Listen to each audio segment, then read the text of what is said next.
पूजा डोली में बैठी थी और उसके चेहरे पर हल्की सी मुस्कान थी। लेकिन जैसे ही बारात घने जंगल के रास्ते से गुजरी, माहौल अचानक बदलने लगा। जंगल के रास्ते में अचानक हवाएं तेज चलने लगी, आसमान में घने बादल छा गए और बिजली चमकने लगी। डोली उठाने वाले कहारों ने महसूस किया कि डोली बहुत भारी हो गई है। ऐसा लगा जैसे पूजा के साथ कोई अदृश्य शक्ति बैठी हो। जंगल के बीच में एक काली बिल्ली रास्ता काट गई। इसे अपशकुन मानकर कुछ लोग रुकने की बात करने लगे, लेकिन अर्जुन के परिवार ने इसे अनसुना कर दिया। बारात आगे बढ़ी, लेकिन तभी पूजा की डोली अचानक नीचे गिर पड़ी।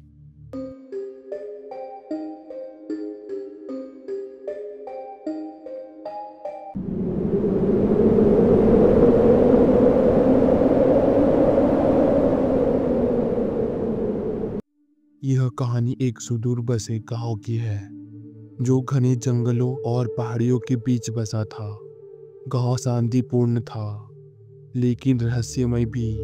यहाँ के बुजुर्ग कहते थे कि इस इलाके की जमीन पर पुरानी आत्माओं का साया है। इस गांव में पूजा नाम की लड़की रहती थी। पूजा अपने स्वभाव से बेहद सरल और दयालु थी। उसकी सुंदरता की चर्चा दूर दूर तक थी। जब पूजा का रिश्ता पास के एक अमीर परिवार के लड़के अर्जुन से तय हुआ, तो यह खबर पूरे गांव में खुशी की लहर ले आई। पूजा की शादी बड़े धूमधाम से हुई। उसके परिवार ने सारी जमा पूंजी खर्च कर दी। लोग पूजा को लाल जोड़े में देखकर तारीफ करते नहीं थक रहे थे। बारात गांव के मंदिर से होते हुए पूजा के घर आई। ढोल नगाड़ों और बैंड बाजे के साथ बारात की रौनक चरम पर थी। अर्जुन भी घोड़ी पर सवार बेहद खुश नजर आ रहा था। लेकिन इस खुशियों से भरे माहौल में कोई नहीं जानता था कि यह रात पूजा की जिंदगी की आखिरी रात होगी। शादी के सारे रस्म पूरे होने के बाद बारात रात में लौटने लगी। पूजा डोली में बैठी थी और उसके चेहरे पर हल्की सी मुस्कान थी। लेकिन जैसे ही बारात घने जंगल के रास्ते से गुजरी, माहौल अचानक बदलने लगा। जंगल के रास्ते में अचानक तेज हवाएं चलने लगी, आसमान में घने बादल छा गए और बिजलियां चमकने लगी। डोली उठाने वाले कहारों ने महसूस किया कि डोली बहुत भारी हो गई है। ऐसा लगा जैसे पूजा के साथ कोई अदृश्य शक्ति बैठी हो। जंगल के बीचों बीच एक काली बिल्ली रास्ता काट गई।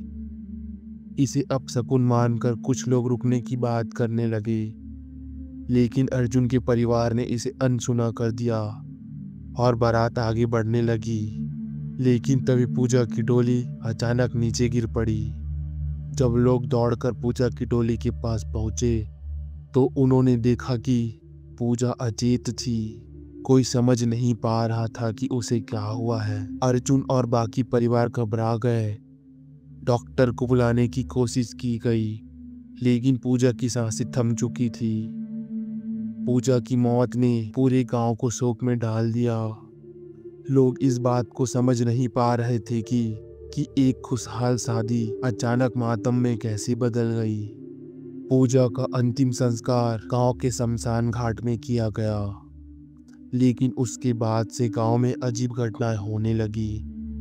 गांव के लोगों ने शिकायत की कि रात के समय किसी महिला की चीख सुनाई देती है। जिन लोगों ने उसकी चीखें सुनी, उनका कहना था कि यह आवाज़ पूजा की लगती थी। कुछ लोग बताते थे कि रात के समय गांव के सुनसान रास्तों पर सफ़ेद साड़ी में एक महिला दिखाई देती है। उसका चेहरा ढका होता है, लेकिन उसकी आंखें खून जैसी लाल थी।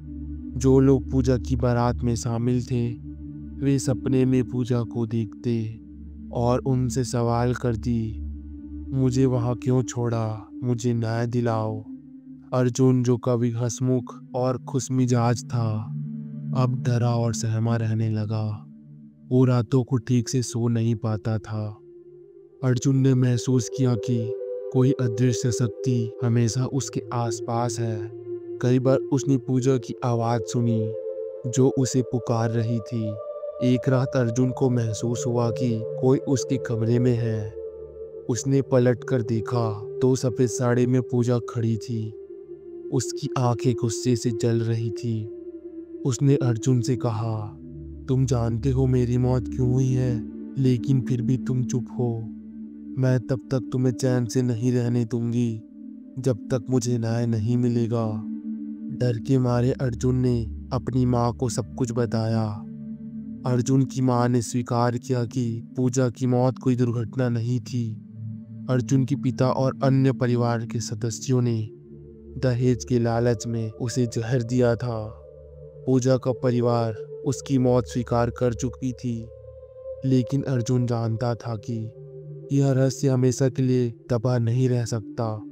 गांव के बुजुर्गों ने सलाह दी कि एक तांत्रिक को बुलाया जाए। तांत्रिक ने जंगल में एक विशेष अनुष्ठान करने का सुझाव दिया, जहां पूजा की आत्मा का साया सबसे ज्यादा महसूस होता था। रात को तांत्रिक ने अर्जुन और पूजा के परिवार को बुलाया।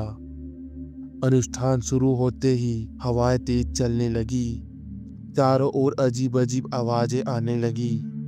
अचानक पूजा की आत्मा प्रकट हो गई।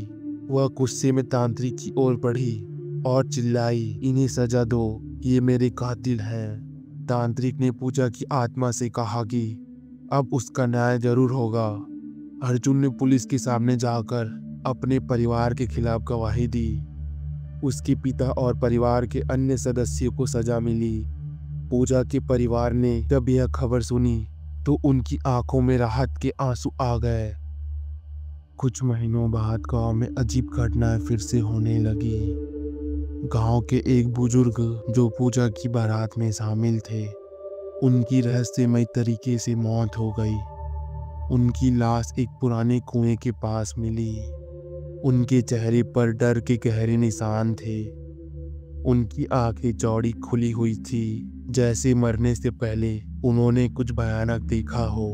गांव के कई लोगों ने जंगल में एक सफेद साड़ी पहने महिला को घूमते देखा। लोग कहते थे कि यह पूजा की आत्मा नहीं है, बल्कि कोई और है।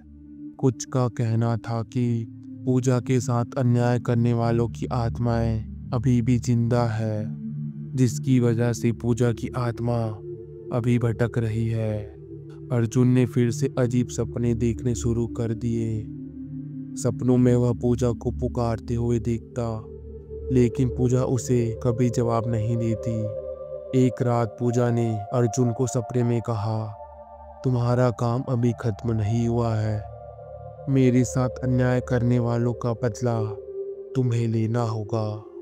डर और बेचैनी के चलते अर्जुन तांत्रिक के पास गया और तांत्रिक ने अर्जुन से कहा कि तुमने पूजा के कातिलों को सजा दिलाई, लेकिन उसकी आत्मा के साथ कुछ ऐसा हुआ जो अभी भी उसे बांधी हुई है। वह बदले की आग में जल रही है। यह आत्मा अब सिर्फ न्याय चाहती है। जांच के दौरान तांत्रिक ने एक चौंकाने वाला खुलासा किया। पूजा के साथ हुई दुर्घटनाएं सिर्फ अर्जुन के परिवार तक सीमित नहीं थी। उसकी मौत के पीछे गांव के कुछ अन्य लोगों का भी हाथ था। तांत्रिक ने बताया कि पूजा की बारात के दौरान गांव के एक बड़े जमींदार ने अर्जुन के परिवार से एक बड़ी रकम वसूलने के लिए एक षड्यंत्र रचा था। उन्होंने पूजा को शादी से पहले ही मारने की साजिश रची, ताकि शादी टूट जाए और अर्जुन का परिवार उन्हें पैसे लौटाने पर मजबूर हो जाए। और जमींदार ने पूजा के खाने में जहर मिलाने वाले व्यक्ति को पैसे दिए थे। यह सुनकर अर्जुन टूट गया। उसने पूजा की आत्मा से वादा किया था कि वह उसे न्याय दिलाएगा, लेकिन अब उसे पता चला कि न्याय अधूरा है।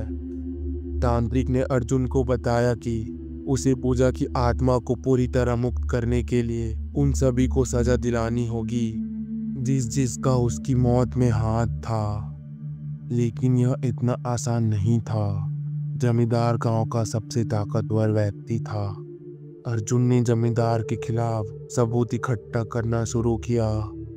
इसी बीच गांव में अजीब घटनाएं बढ़ने लगी। जमींदार का सबसे बड़ा बेटा एक रात खेतों में मृत पाया गया। उसकी आंखें चौड़ी खुली थी, जैसे उसने अपनी मौत से पहले कुछ भयानक देखा हो।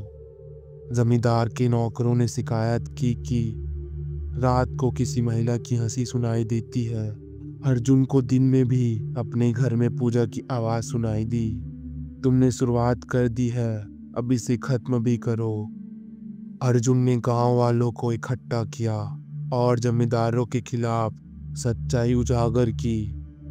तांत्रिक ने एक विशेष अनुष्ठान करने का सुझाव दिया, जिससे सच्चाई सबके सामने आ सके। तांत्रिक ने एक रात अनुष्ठान किया, जिसमें पूजा की आत्मा प्रकट हुई और वह बेहद गुस्से में थी। उसने जमींदार को सीधे संबोधित किया और कहा, मैंने तुझे माफ नहीं किया, तू मेरे जीवन का असली गुनहगार है, अब तेरी बारी है। जमींदार ने डर के मारे सच्चाई कबूल कर ली। उसने कहा कि उसने लालच में पूजा की हत्या की साजिश रची थी। जमींदार को गिरफ्तार कर लिया गया। अब पूजा की आत्मा ने देखा कि उसके साथ हुए अन्याय का पूरा बदला लिया गया है, तो उसने अर्जुन के सामने प्रकट होकर कहा, अब मैं भी चैन से जा रही हूँ, लेकिन याद रखना, न्याय के बिना आत्मा कभी मुक्त नहीं हो सकती। इसके बाद पूजा की आत्मा एक उजाले में बदलकर गायब हो गई। कहानी के अंत में अर्जुन ने गांव को छोड़ दिया और अपने जीवन की एक नई शुरुआत की, लेकिन वह हमेशा पूजा की याद में हर साल एक पूजा आयोजित करता है, ताकि लोग यह भूल ना जाए कि अन्याय का अंत हमेशा बुरा होता है। तो दोस्तों, आपको ये कहानी कैसे लगी, कमेंट करके ज़रूर बताएं।